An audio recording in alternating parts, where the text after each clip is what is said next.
everybody, it's Kyra from BodyCandy. On today's episode of The Tea, we'll be talking about cartilage versus lobe piercings. What is the difference? So before we get into that, remember to like, comment and subscribe to BodyCandy to see a lot more of these videos. Let's go. So first of all, let's talk about anatomy. So the earlobe is the little fleshy bit at the bottom of your ear where your ear meets your skull. I know you know that, but bear with me.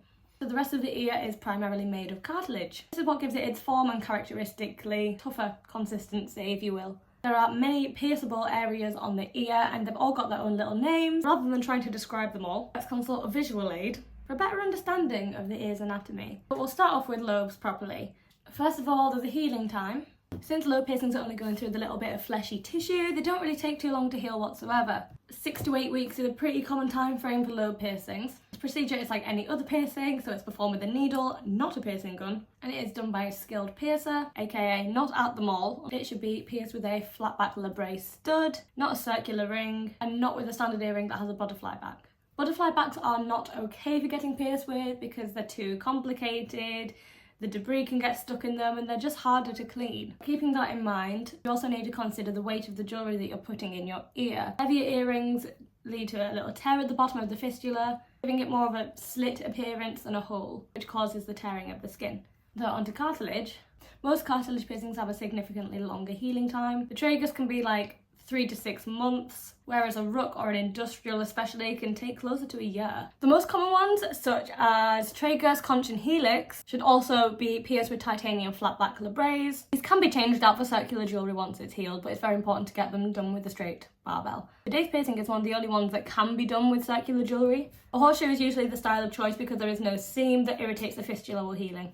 So a rook piercing, like mine, will 99.9% of the time need a curved barbell. It is one of the only ear piercings to use this style. An industrial piercing uses a singular long barbell, and it cannot be done in 2 separate sittings because the holes need to be aligned and the angle needs to stay true. So pain and healing, this is not linear to anyone.